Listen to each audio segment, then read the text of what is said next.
when you understand the biology and the mechanics and the physiology and the way that something works, you understand the reasoning to execute all these different types of therapies.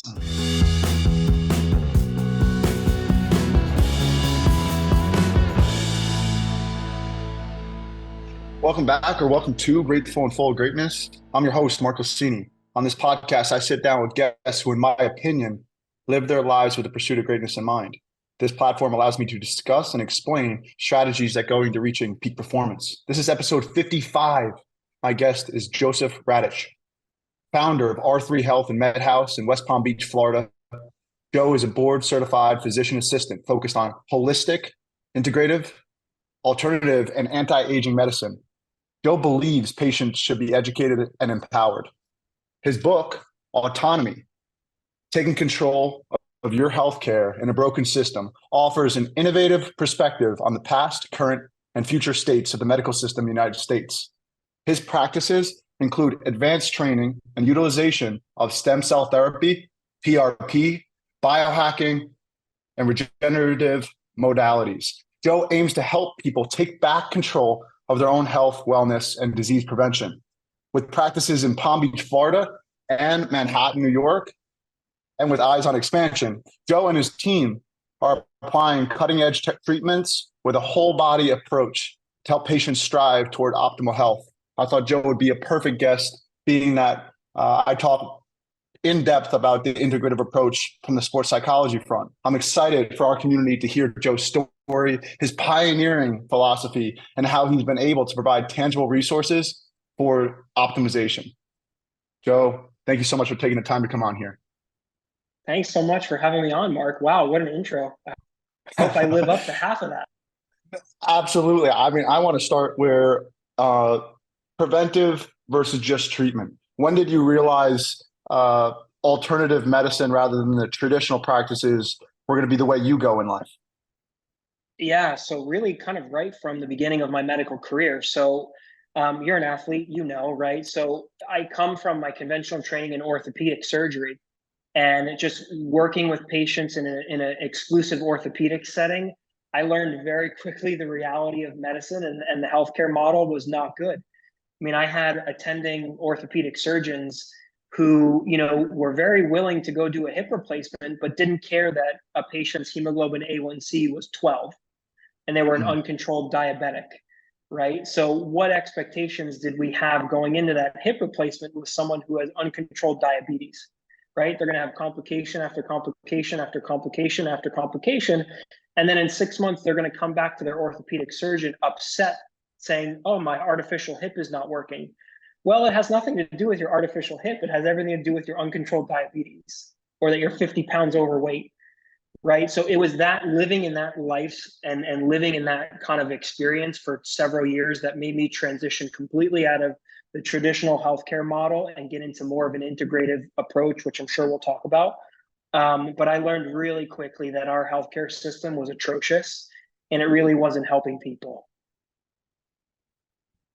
What you spark in my mind is Dr. Gabor Mate wrote this book, The Myth of Normal. And he talks about a lot about what you talked about, how everything's going towards a specialist and another specialist and another specialist to the point where it gets disconnected. And he was just on a podcast recently where he said, it's hard to get enough of something that almost works, right? So people are taking pills rather than learning the skills. And rather than what I took away from your book is understanding, having the education, and really putting the power back into the patient. So I guess I would ask you, could you elaborate a little bit on your points on how things are becoming so specialized and fractured rather than the interconnectivity that you believe in?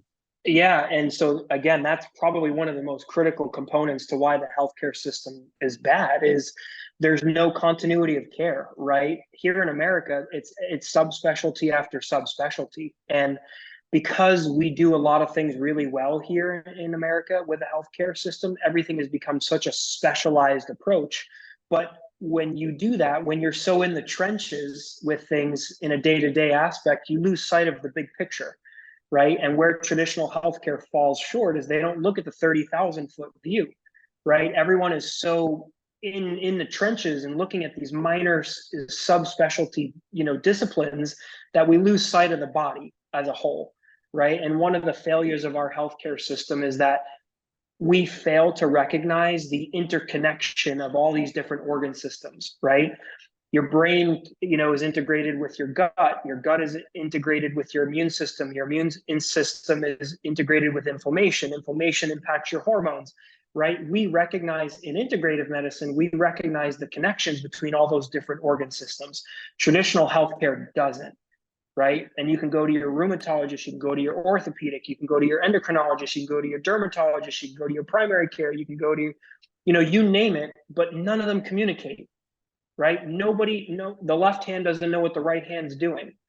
So how can someone do well when that's happening? And they don't. And that's why our country is so sick and so obese. And, we deal with all these health issues, is that there's no continuity of care. Nobody communicates effectively with each other. And that's where all these, subspecialties really don't sync together. And that's why patients don't do well. Well, I want to pull on the thread of communication. Something that was taught to me as a young coach in sports psychology was the quality of my communication is going to determine the quality of my life, whether it's self-talk, whether it's me with a client, whether it's me with a teammate, me with a coach, me with a parent or a leader. And you write extensively on this communication piece and making sure that you're able to connect with the clients. One more thing I want to say about Gabor Mate is he says, isn't it amazing how you can go to all these specialists and they always are treating something with some sort of steroid, whether it's a neurologist or it's a dermatologist, it's always a steroid to nip in the bud the symptom rather than go to the heart of it. It seems to me in the short time, less than a year that I've been going to R3 Health and MedHouse, that you guys are taking this holistic approach. Maybe could you walk through for a listener what they can expect if they show up at the door of an R3 Health that would be different from the traditional practices? Yeah, and so it literally starts with communication. And to your point, right, communication is the key to everything. And your body and your physiology is no different. Your brain has to release those neurotransmitters to the rest of your organ systems, right? So your brain is communicating to the rest of your organs. And it's the same thing with us, right? For me to understand your body, I have to talk with you about it, right? I need you to help fill in the gaps, right? And so where traditional healthcare falls short also is they don't look at the lifestyle piece. And I'm sure you dive into this too with the mental side and the psychology of athletes is, hey, what are you eating? What are you drinking? What's your recovery like? How are you taking care of yourself? How are you managing stress and cortisol? Right? That is so critical to understanding your body and your physiology and how your mechanics work. And that's where we start. We literally will sit for an hour and do nothing but talk. I don't care about a scan. I don't care about blood work. I don't care about any other diagnostic. I need you to tell me what your life looks like, feels like on a day-to-day basis, so I can factor that into my decision-making process of how we're going to help get your body in alignment. What you provoke in my mind there is a better life comes from better questions. And I think if you walk in and meet with somebody and you ask the wrong questions, you're going to come out to answers that maybe you're just asking the wrong questions to begin with. What I think of is when you go through that kind of back and forth, and I felt it when I got my blood work done at R3 Health and I walked in, you wanted to know who I was as a person and how I was feeling and what it meant leading to any sort of stresses. Here's an idea that I want to throw at you. It's the feeling that cannot find its expression in tears may cause other organs to weep. And I love how like there's a connectivity between emotional health and physical health and everything in between. So functional integrative approach. And I was researching that you went to American Academy for Anti-Aging. I mean, this is different. Dr. Joe, it's just different, right? You're not going to, this is not everyday sort of conversations that we're having. So what would you say about functional integrative approach and how is it different than traditional? Yeah, so kind of like the two adjectives described, right? So we're looking to help optimize the functionality of people, right? So again, you work with athletes, you're dealing with mental health stuff, we care about performance, right? And so the functional side of this means I want to make sure that your day-to-day is better. I want to make sure that you're hitting your short-term goals, your long-term goals. I don't care what blood work tells me. I don't care what the diagnostic imaging study shows me, right? And that's a little exaggeration. I do care, right? But I want to help you functionally be where you want to be. And I don't need fancy testing to tell me that. If you have 8 out of 10 pain and we want to get it to 0 out of 10 pain, that's the goal, right? If you only have 45 degrees of flexion, I want to get you to 90 degrees of flexion, right? So those are more tangible things that are from a functional perspective. So yes, we like to look at outside the box metrics and markers and a lot of anti-aging and longevity markers, but that's only part of the equation, right? Our main objective is to help people live the highest quality of life for the longest period of time possible. That's what we mean by functional improvement. The integrative piece is recognizing that, hey, our body is an integrative, combination of different physiological functions that take place at any given moment. So we know that we have to look at all the different organ systems, how they integrate together, and how that ultimately translates into helping your body work most operationally effective. And that's the integrative medicine side, is where we, like to combine multidisciplinary approaches to helping, make sure that the body physiologically and biologically is working as good as it should be from a more alternative approach. That's the other kind of tidbit here with the integrative model, is that we're blending Eastern and Western medicine together, right? There is a need for traditional modalities, don't get me wrong, but in a lot of instances, if we can give your body the tools it needs, then we can utilize more natural, more alternative-based modalities to help get your body back on track. With people making decisions basically out of either necessity or reward, that pain versus pleasure, I think it's fair to say that people are more likely to take pain medication than vitamins, if you agree with me. How do you get people to care about what you're doing? Because this is about optimization, right? This isn't like I would like to argue from your side that it is a necessary thing, and it should be a necessary thing. But I guess a pushback I have always gotten, and I want to ask you, is how do you get people to care, right? If they don't have the necessity or ongoing diagnosis or a disease that they're dealing with. Yeah, so the way that we always approach it is, even if patients or if people are feeling good in their day to day, right?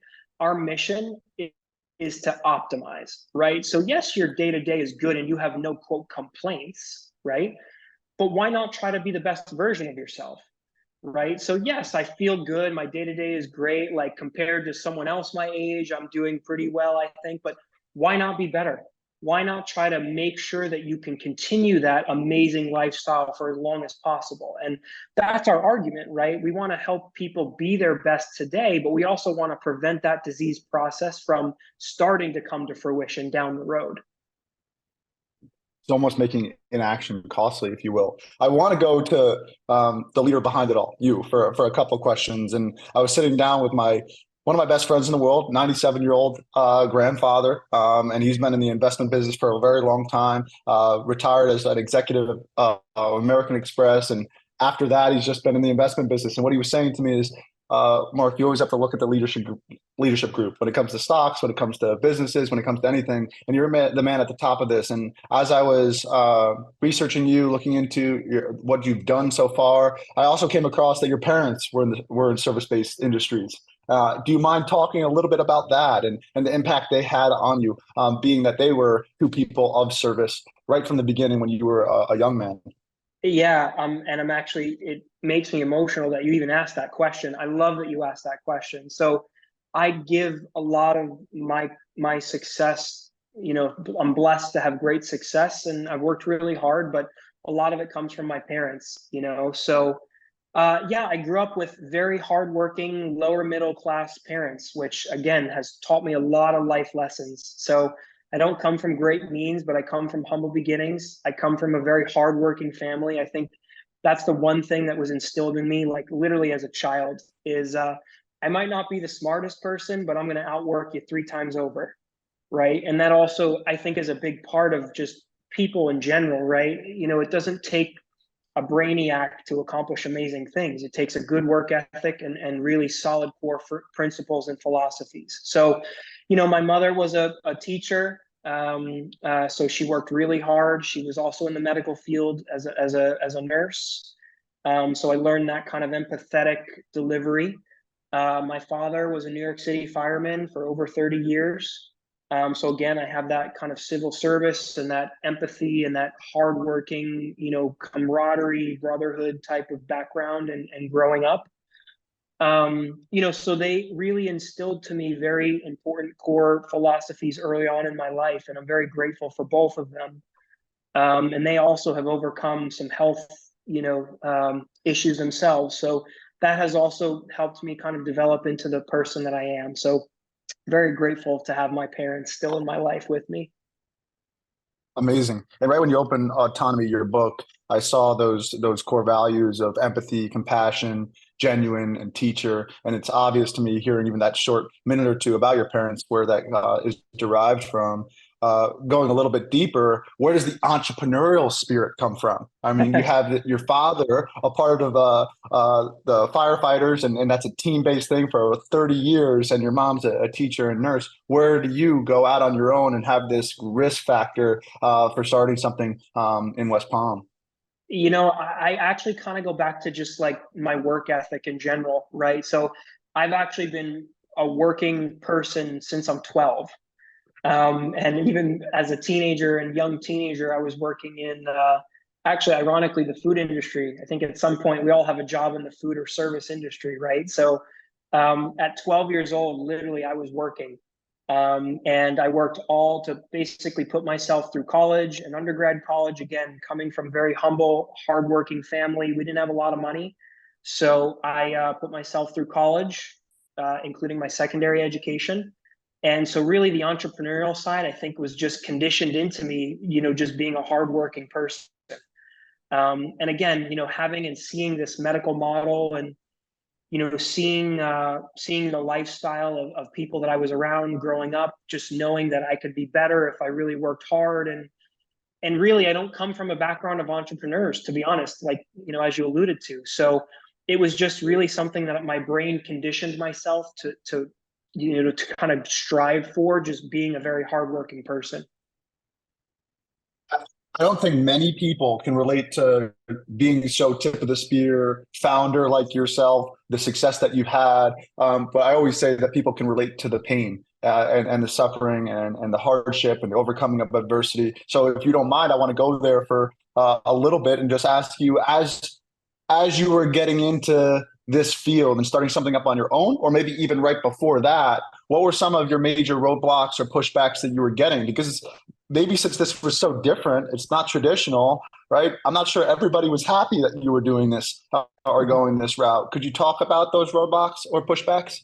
Yeah, for sure. I mean, I'll be the first to admit I sacrificed a lot of things in order to kind of get here and build this kind of model and this type of medicine program. I'm very grateful for the wife and kids that I have. They sacrificed a lot to allow me to do what I do. I mean, there was probably a 3 or 4 year period where I was working over 100 hours a week, every week.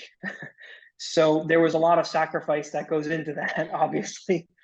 And I'm very grateful to my wife and my children and my family. And even before we became a working professional, as a PA, we're trained at this ridiculous pace, right? So again, my brain was conditioned to think that was normal, right? And we go through a medical school curriculum of 4 years in 18 months.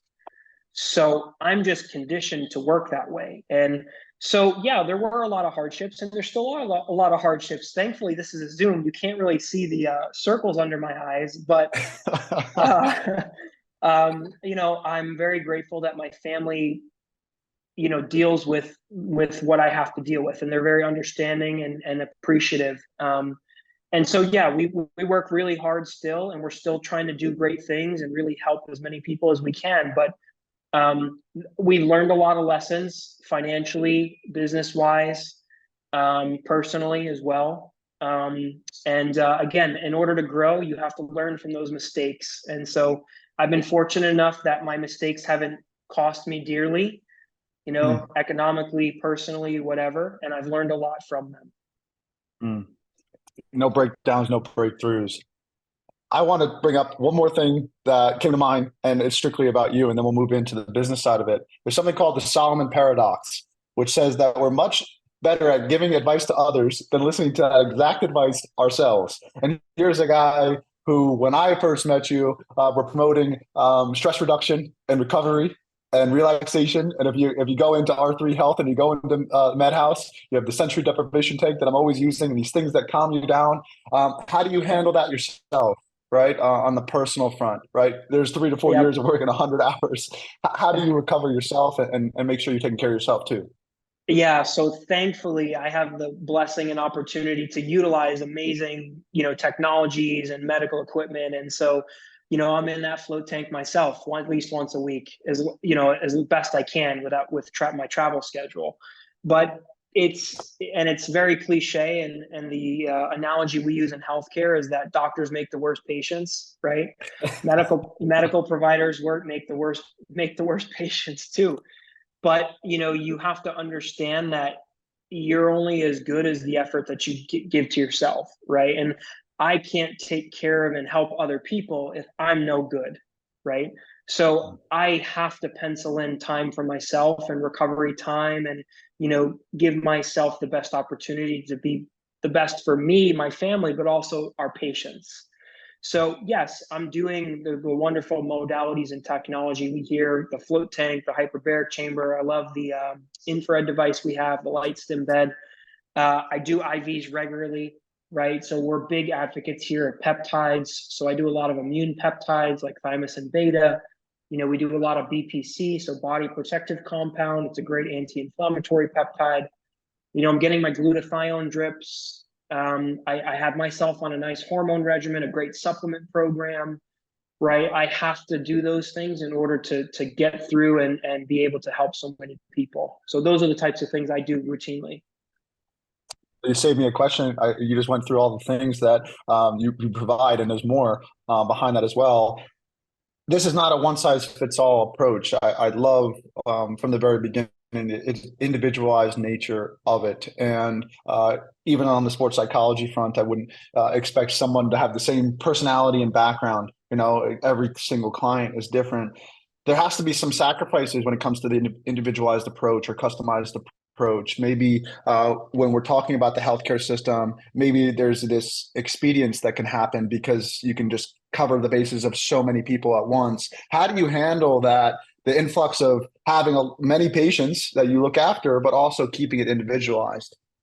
Yeah, and so that's one thing that's super important to me. So we will never jeopardize that principle, right? So it's very important for us that we have a very individualized, customized approach with our patients because everyone's different, right? Even people who live the same way or eat the same way or train the same way, their mechanics are going to be different. Their genetic susceptibilities are going to be different. So one of the core philosophies at R3 and Med House is that we always take an individualized approach and we will never jeopardize that, right? So how do we continue to grow and thrive knowing that, hey, I'm only one person, right? I can only treat so many people.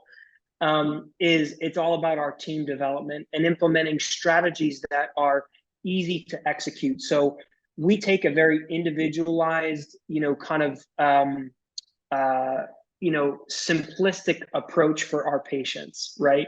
We want to present programs that are easy to follow so patients can be compliant yet have success.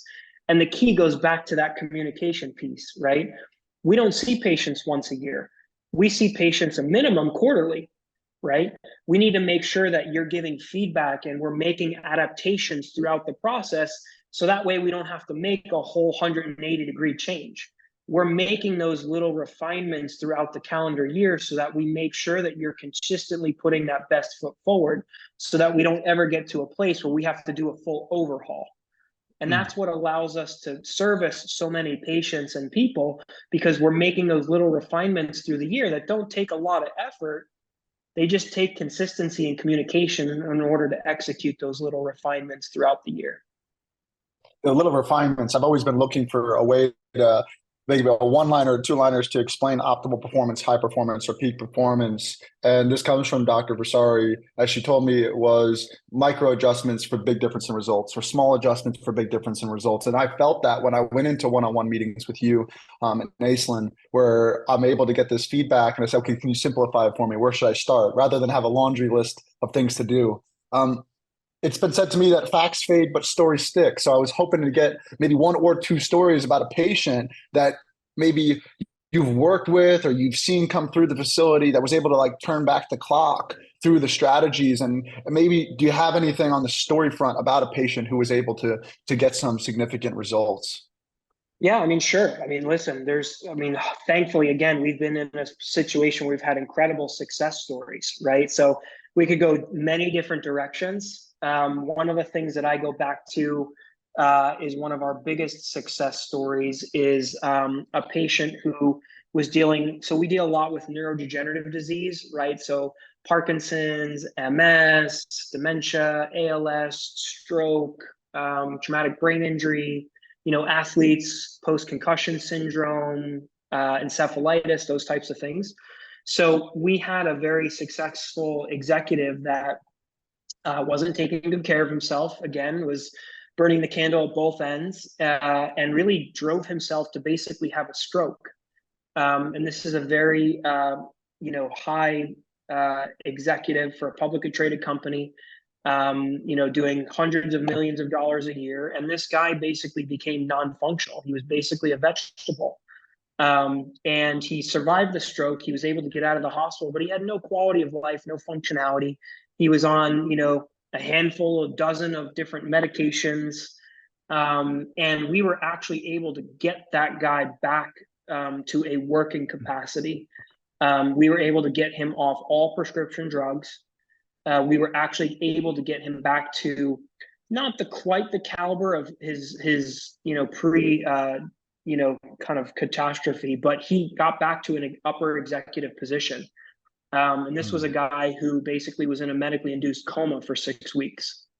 So, you have those crazy stories where, again, if you give the body the right tools and you support that body in the way that it needs to support, almost anything is possible.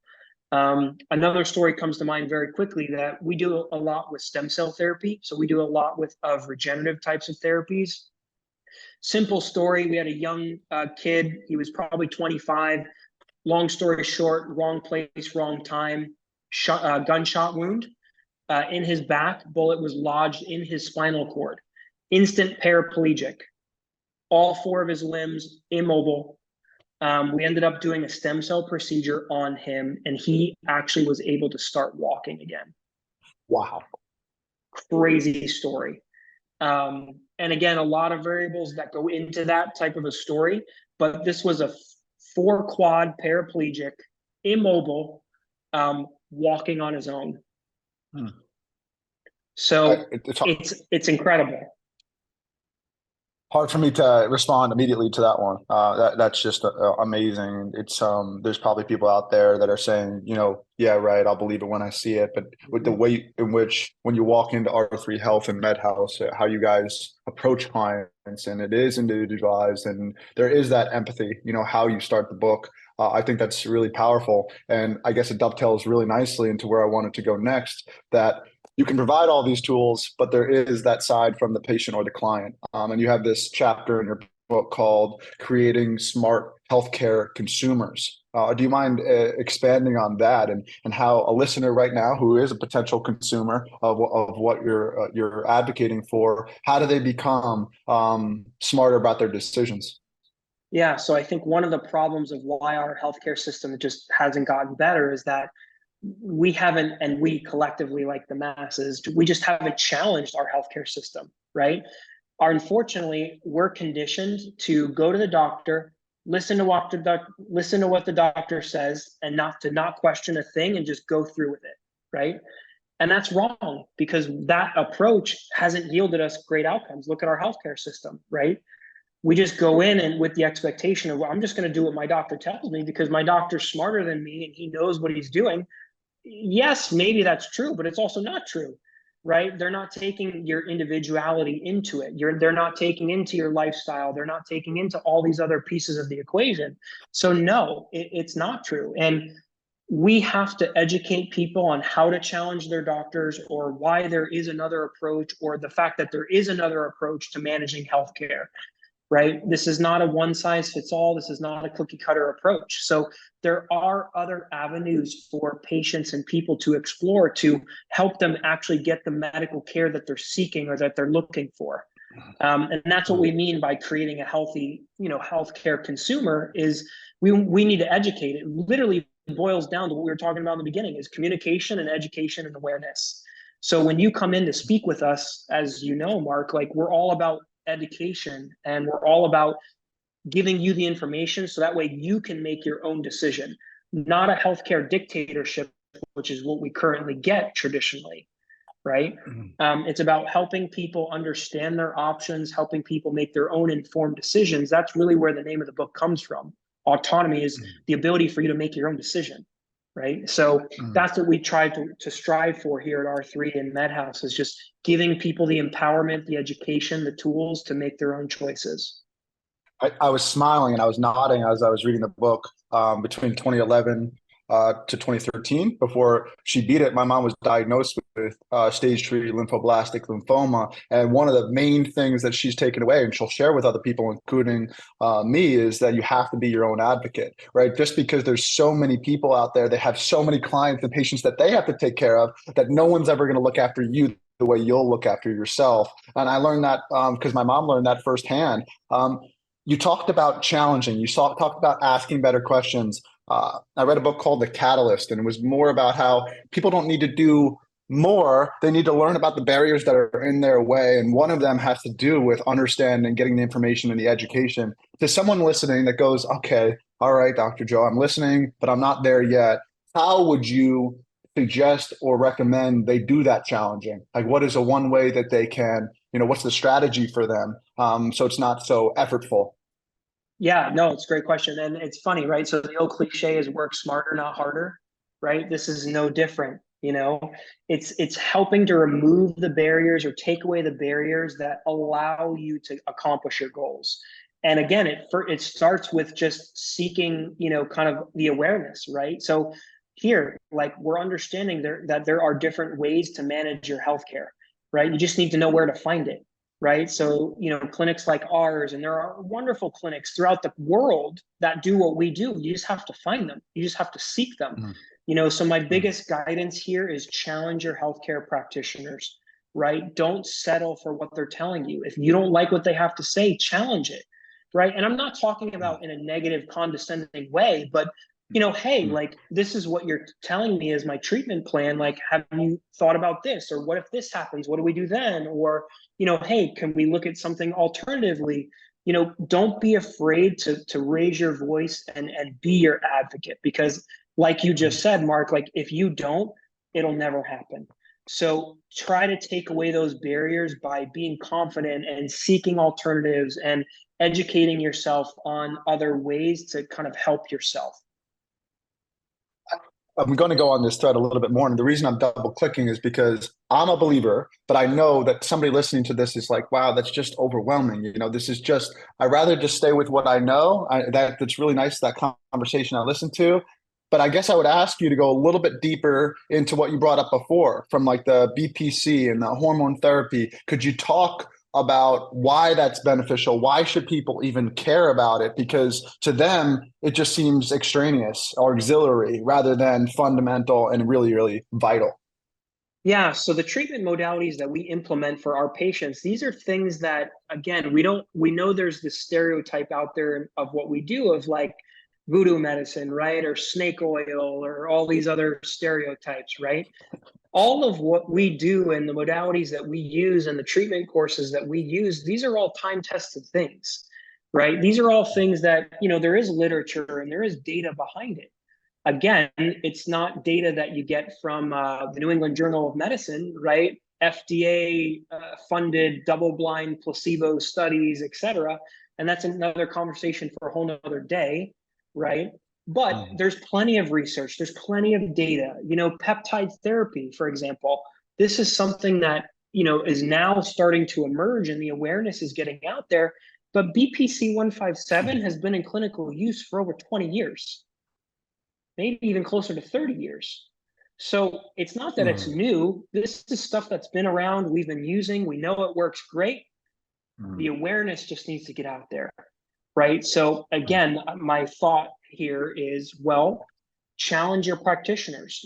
Ask them, hey, is BPC 157 a great option for my ligament tear or my meniscus injury or my osteoarthritis? What do you think, doc? Or hey, what do you know about PRP? Or hey, I'm going to go to my orthopedic surgeon and say, hey, like, I read that steroids actually make the ligaments thinner or more susceptible to tearing. Should we hold off? Do you think we should wait on doing the steroid injection? Right? Again, it's not that you're condescending them, but at least have the conversation or raise the awareness to it. I mean, you bring up BPC 157 being around for 20 years. I had Boyd Epley as a guest. He was the first strength and conditioning coach in America in the late 1960s. And I would say back then, if they saw a muscle bound athlete, they would say that's slow. That you don't need to do that weightlifting, or that's not important to do anaerobic training like that. Now it's finally getting to the place where we have such a knowledge, and here we are 60 years later plus, right? And it's finally hitting the ground where we have an understanding. So hopeful, right, that through years and more people picking up the momentum and having adopters, hopefully like myself and others that are starting to preach the gospel about this. I want to talk about longevity, and this is usually later on how I wrap up the conversation, because I ask people how they define greatness. What I want to ask you is, since you work with hundreds, thousands maybe of people, what do you notice about those that are really in that upper echelon of optimization? What do they all seem to have in common? So it's that attention to detail. And then you alluded to that point early on, right? The little changes make the big change. It's really that attention to detail and the desire to understand, right? So we're so education driven with our patients. The more that you know as a consumer, the easier it is for all parties involved. So people that really take pride in trying to understand what we're doing or why we're recommending this therapy or try to understand the science or the physiology. I'm not saying you need to go to medical school to understand what we're doing, but we try to break it down in a way that you can understand. Because when you understand the biology and the mechanics and the physiology and the way that something works, you understand the reasoning to execute all these different types of therapies. It just makes sense. And that's what it boils back to. So, what we find in the patients that do really well with us is that they care, they're willing to put in the work, right? I'm sure you see this as well, right? Mental health, athletes, right? These are people that are willing to put in the work and do what they can to help themselves. We find that people who live healthier lifestyles obviously do well. And people who really are incentivized or internally motivated to want to be well. Again, mental health, right? If we go into something with a negative, perspective or outlook, we're not going to get positive results. Just doesn't work that way. So Mm. people who are motivated to want to be better, people who are motivated to be well, people who want to understand and learn, those are the people that always have the best successes with us. There's an idea that I've been talking about a lot recently, both in athletics, but also in business and life. And that is, in the short term, you're only as good as your intensity. And in the long term, you're only as good as your consistency. And I really believe that, we're talking here January 2nd, where, you could start the new year and have this intensity that, I'm going to have hit these goals, but it's really about that a little, a lot over time. Is there a part of autonomy or a question that I didn't ask you that you wanted to make sure that you did touch upon, whether it's in the book or about R3 Health or MedHouse, that I didn't bring up? No, I mean, you really nailed it, honestly. And I appreciate you and having me on. And again, you're helping us get the awareness and the education out there too. So thank you very much for all you do and the great work that you do. But no, I mean, really, it boils down to, I think the one take home message here is just don't settle. Continue to work, continue to make the effort.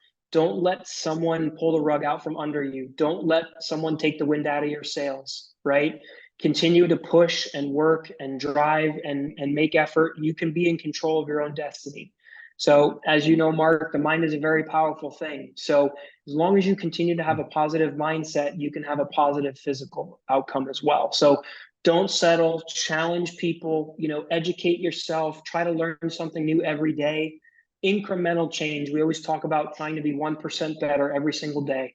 And when you do that, life is full of ups and downs, peaks and troughs. But if you traject in that positive upward, direction, incrementally better day to day, week to week, month to month, year to year, you'll be the best version of yourself. Just don't let people, spoil it for you.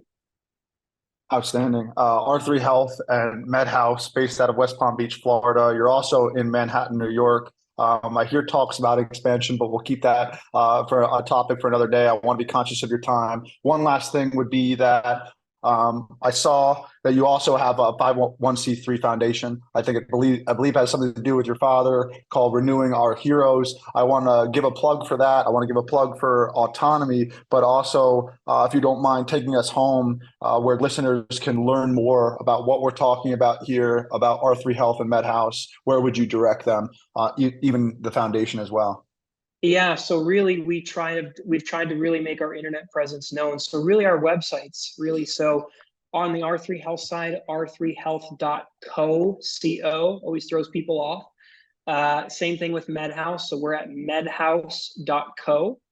And then the charity, as you alluded to, Mark, Renewing Our Heroes was a 501c3 that we started just to really help first responders, military. Again, my dad being a New York City fireman, actually all civil servants, first responders, military, they get discounted services with us all the time. So if you are one of those people and you've sacrificed, your life or your family's life, we want to reward you for that. So Renewing Our Heroes is a charity that uses our proceeds and donations to help cover costs of our treatments for those personnel. So renewingourheroes.org, social medias, R3 Health, MedHouse, Renewing Our Heroes. Again, Mark, thanks so much for having me on. Really appreciate it. And congrats to you and all your success. And I'm excited to be the 55th podcast and the first episode maybe of 2024. Right? Absolutely. Absolutely. Well, I'm grateful for our growing relationship. Thanks for not settling yourself. I'm glad to have you on here. Thanks for your time, and I'll see you very soon. Thanks, Mark.